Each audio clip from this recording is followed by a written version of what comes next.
about something which I truly adore.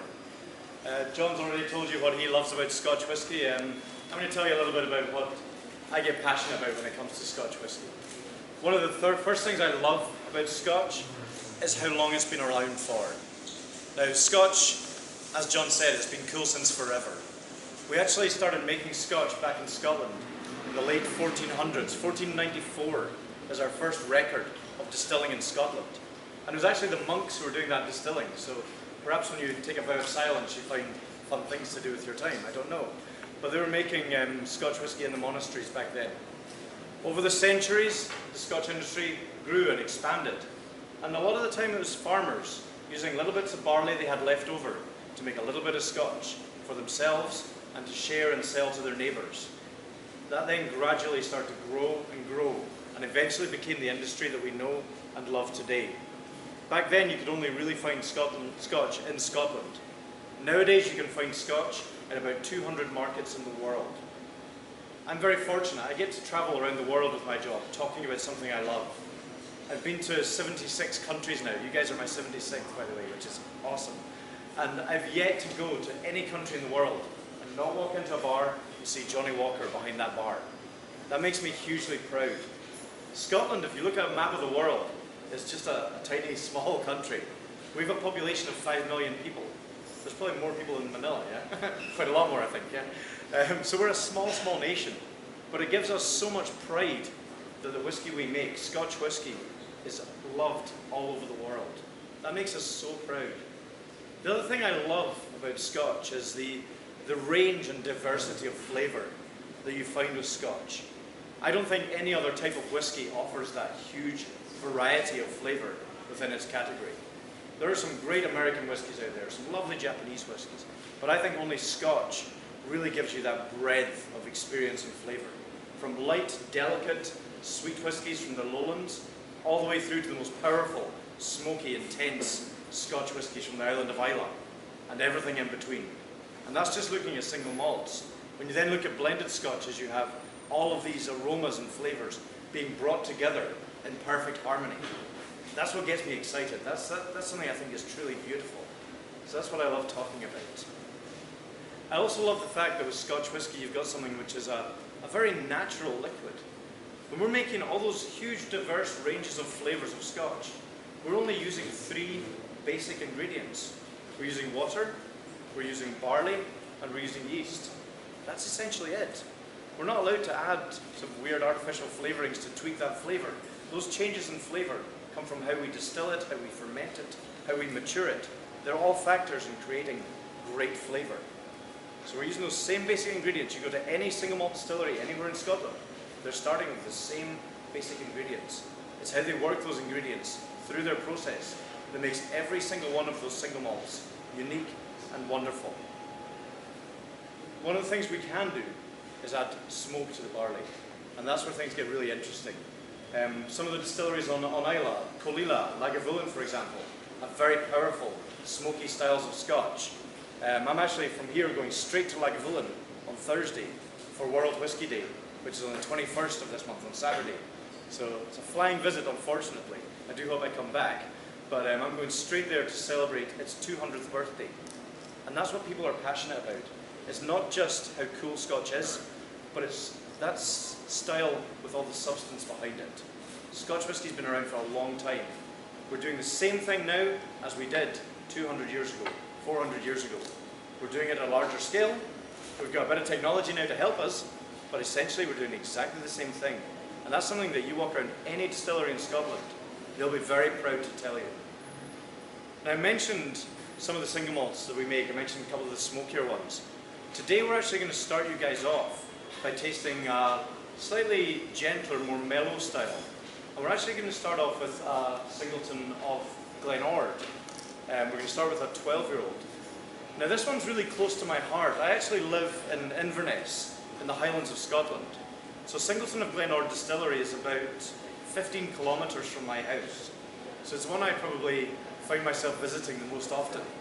And it's a really beautiful distillery. They actually have their own maltings on site, they prepare the barley, they do a lot of the work on site before they even start distilling. And when they create this whisky, Singleton of Glenord is for me a great place to begin with single malts. It's very approachable, it's mellow, it's smooth, it's rounded, beautifully balanced. For me, it's a great, great single malt, and one that if you're in Scotland, do make a point of visiting. Now, this is a great example, I think, of a Highland style of Scotch whisky. Some of you may know in Scotland we do have different Scotch producing regions. We have the Highlands in the north, where I'm from. We have Speyside, so further east, which tends traditionally to produce a richer, more elegant, complex style of Scotch. You have the Lowlands to the south, where they make traditionally a more delicate, sweeter style. To the south of that, we have England. We don't talk about them, okay? Over on the west coast, we have Islay, which I mentioned already. Creates a beautiful, smoky, powerful style of Scotch whisky. And these are the traditional styles. But I would say those regional lines are becoming a little blurred. Some people in Islay are making unsmoked whisky. Some people in Speyside are making smoked. So we still recognise them as legal regions, but they're not as defining in terms of taste and flavour as they maybe once were. So do bear that in mind. If someone describes something as an Islay style, that's not as relevant now as it used to be. But you can still say a traditional Islay style. This for me is a great example of a traditional Highland style. Mellow, accessible, smooth and balanced. When we're maturing this Scotch whisky, we use a combination of casks to mature it. It's all from one distillery, it's a single malt, but we do use a combination of cask types. And in the industry, we tend to use predominantly ex-American oak, casks that would have probably held bourbon or Tennessee whiskey.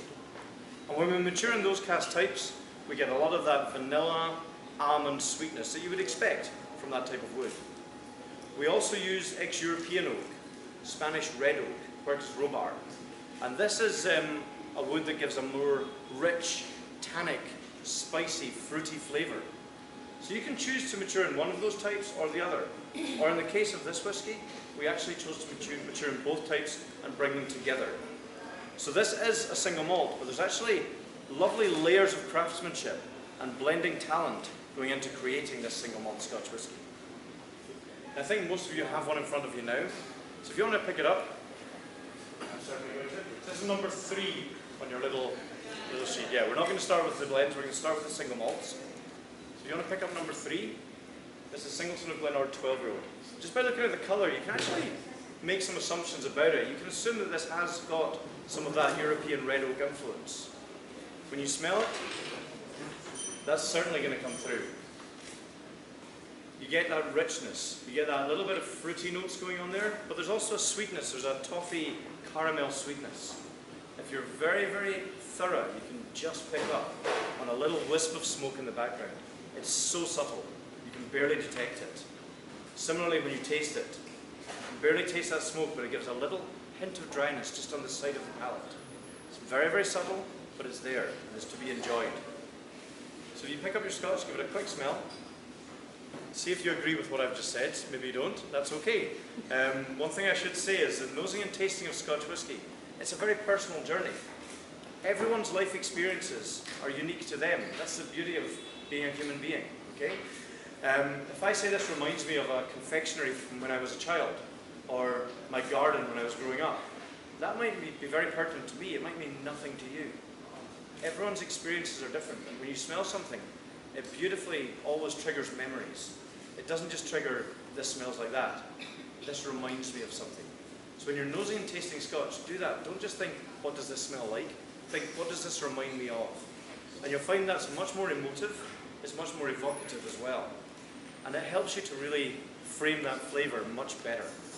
So when you're smelling this, don't think, what's it taste like, what's it smell like? Think, what's the memories that are sparked? Your sense of smell is one of your most powerful senses, and it's closely linked to memory. So use that sense of smell, use those memories to generate your own tasting notes, okay? Don't just write down what I tell you. Think about what is sparking in your memories, and record that as the tasting notes.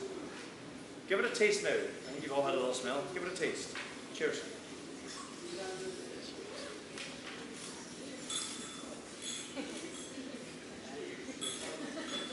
This to me is a beautiful whiskey.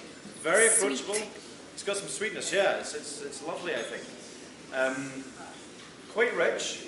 The other thing to think about and consider is the texture. And we're going to talk about texture again when we look at the blended scotches. But the texture on this is lovely. It's a little bit creamy, it kind of clings to the palate. Now this distillery is making such great whiskey and is becoming so popular. We've actually recently just finished almost doubling the capacity on this distillery.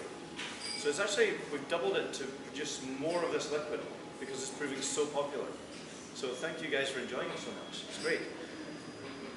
Lastly, think about the aftertaste.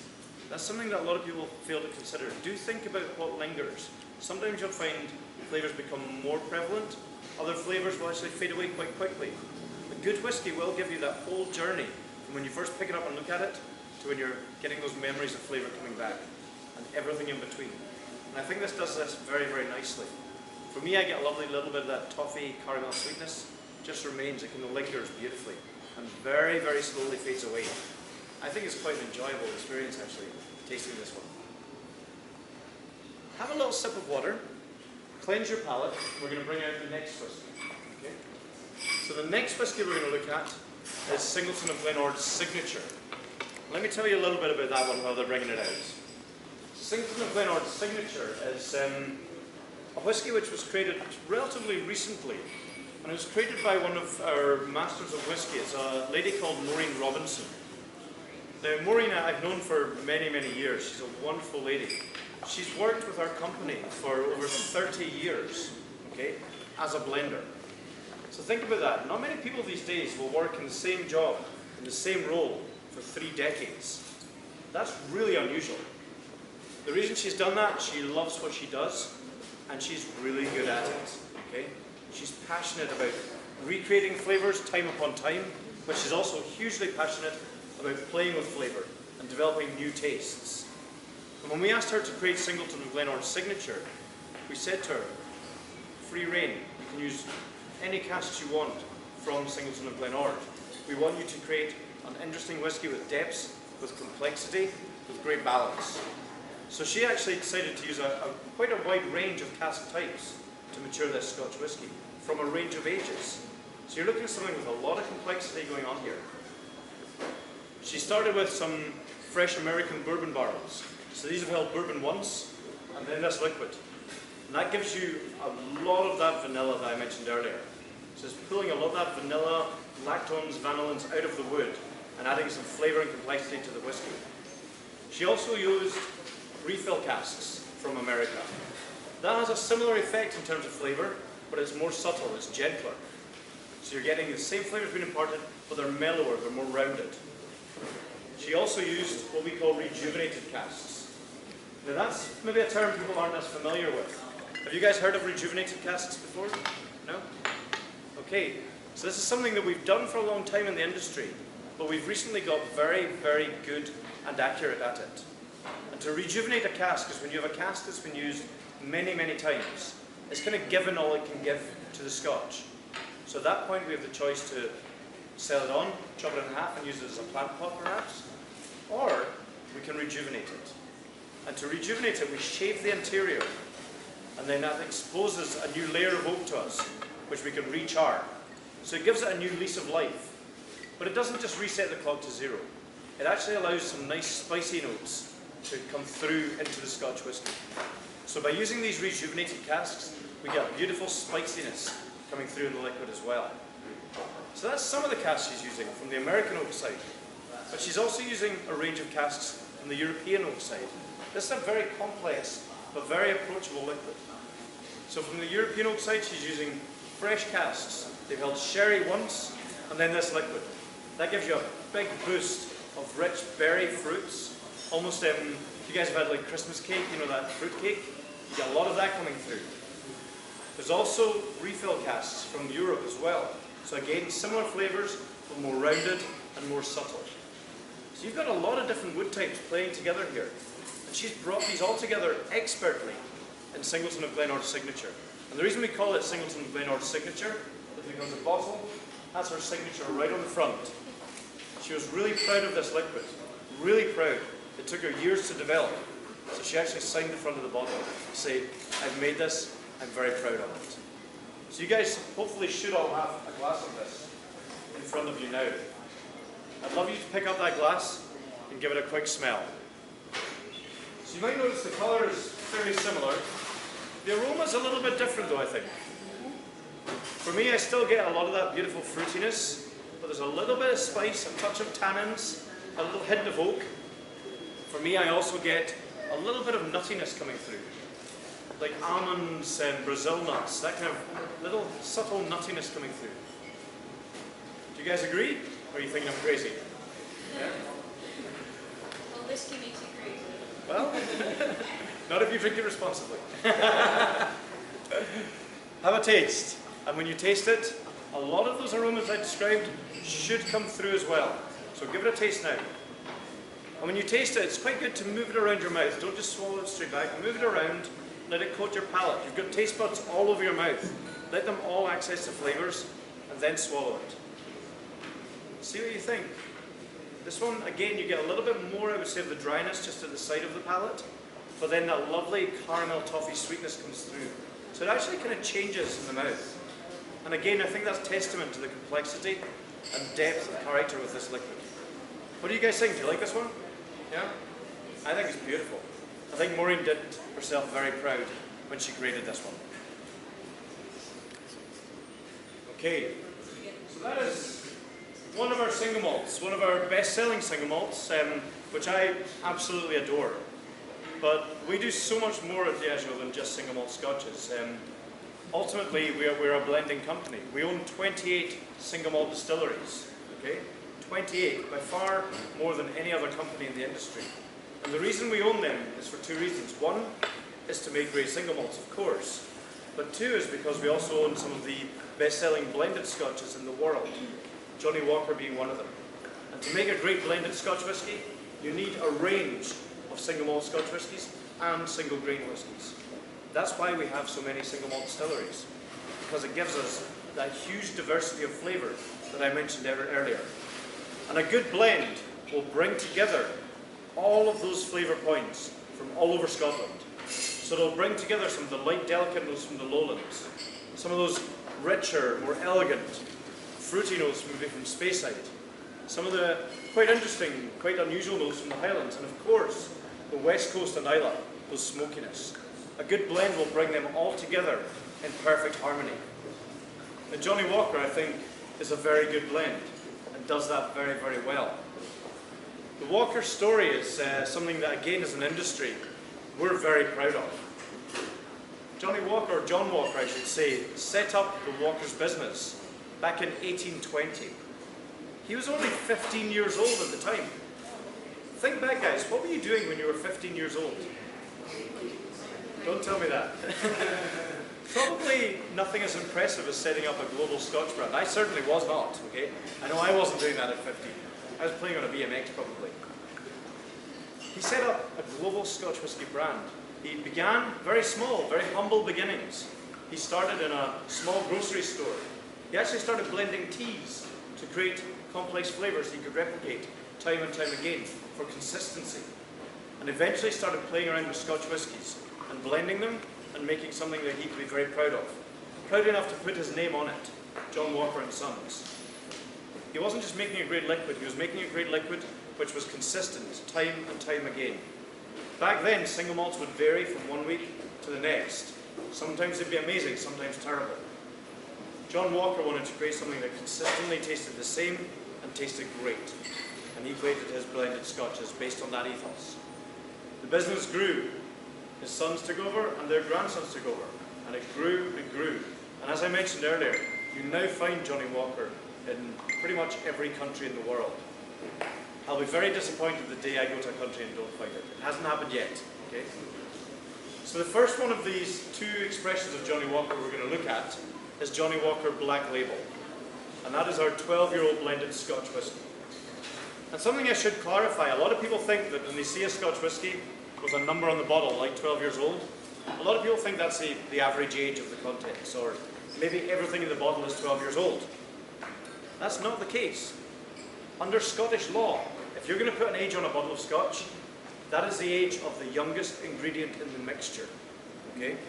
So we're using many, many whiskies to make Johnny Walker Black Label. The youngest one of them is 12 years old. And that's the rule that we have to abide by in Scotland. And that applies to single malts as it does grain whiskies. So similarly, Singleton 12-year-old, all from one distillery, yes? But there could be Singleton 13 or 14 in there as well, who knows? The youngest part is what you see on the label. Now when you're tasting Johnnie Walker is really a blend of Scotch that is highly admired across the industry. It's been described by some of the greatest whisky writers in some beautiful terms over the years. One whisky writer described it as the Everest of Scotch whiskies. Another described it as the Rolls-Royce of blended Scotch. One of my favourites was a chap called Jim Murray. He described Johnnie Walker Black Label as Michelangelo's David of blended Scotch. Now these are pretty lofty accolades, I think. That's some pretty high praise from some of the most renowned critics in the world. So we're very, very proud of that. Whenever I speak to our master blender for Johnnie Walker, he talks about Black Label as being his base. This is his centre that he always goes to. When he's looking to develop new expressions, this is where he begins, with Black Label. Because he sees it as being at the epicentre, at the core of Johnnie Walker, and at the core of great blending. It's something he's very proud of. He's a lovely guy. His name is Jim Beveridge. And I kid you not, that is his real name, okay? Jim Beveridge. He's our master blender for Johnnie Walker. He's been doing it for, I think, 34, 35 years now. The guy's an absolute genius. He's a scientist, of course, but he's also, I think, an artist as well. The guy is amazing. So Johnnie Walker Black Label is something he is incredibly proud of. It is not a blend he created, but it's a blend that he is massively proud to replicate year upon year and maintain that beautiful flavour and consistency. So you guys should all have a glass of that in front of you by now. So if you could pick up the Johnnie Walker Black Label, give it a smell. And think about what I talked about. Think about the diversity of flavour all coming together. I sometimes describe Johnnie Walker Black Label as Scotland in a glass. You have flavours from every corner of Scotland, every style, coming together and working in beautiful harmony. It's actually a very approachable Scotch. It's great on the rocks. I quite enjoy it with a little bit of ginger ale. There's no right or wrong way to enjoy your Scotch whiskies.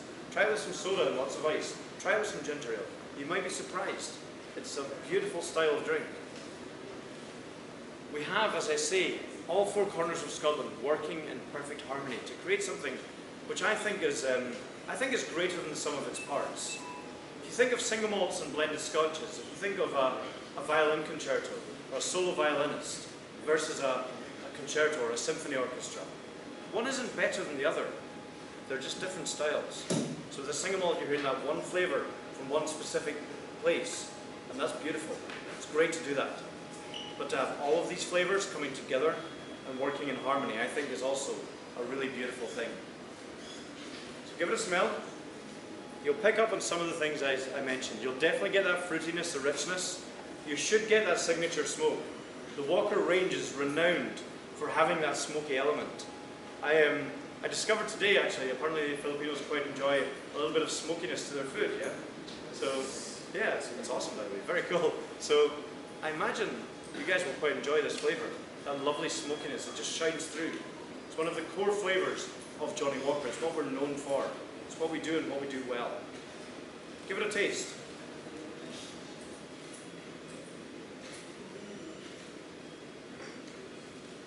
And when you taste it, it's beautiful.